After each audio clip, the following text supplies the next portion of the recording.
We need to examine not just the symptoms of peace and war, but also the causes. You know, if a family can't feed their children, can't send them to school, have no way of improving their life, they feel powerless, they feel hopeless. And so the opportunity for them to be involved in conflict increases. As we find ways of empowering the poorest of the poor, we then can make a difference to the whole peace process. And this is where my work really focuses on.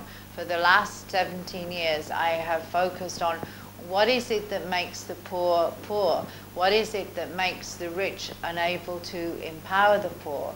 What is it that makes the systems and the governments think that it's okay to keep the poorest of their poor in really dreadful conditions?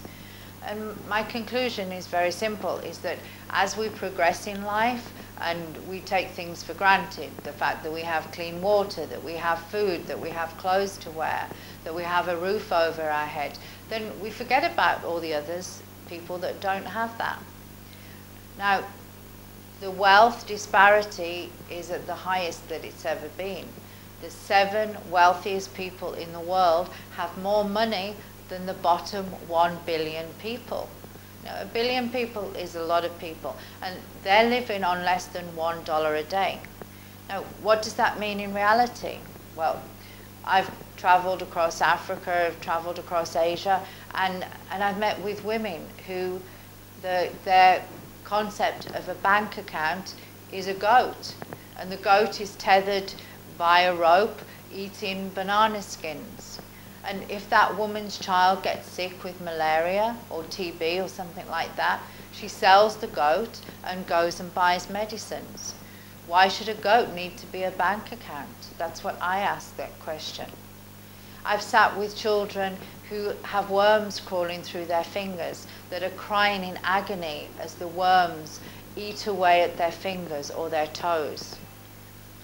And when I have met with women who have sold their babies to witch doctors because they were so poorly nourished that they couldn't even produce breast milk to feed their own baby. What a terrible thing for a mother to have to do, to choose to sell the baby in order for one of them to survive.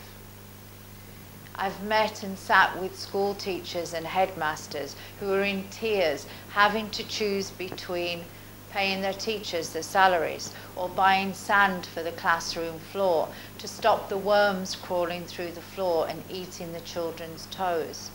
Now, to most of us in the West, the concept of any school not having desks and chairs is strange, let alone those children having their toes eaten by worms because they're sitting on the floor.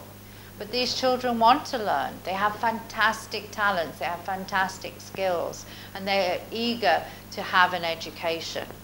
Often the orphans that I have met, when they have lost their parents and they have got over that tragedy, the biggest loss to them then is their education because there's no one to pay their school fees.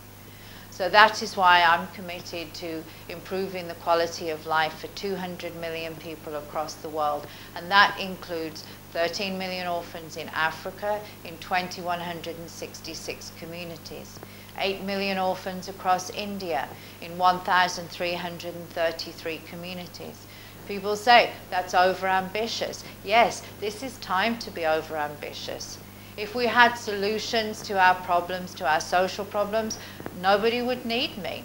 Nobody would need the world to really gather their resources together and to make a difference. But the fact is, we have 1 billion people living on less than $1 a day.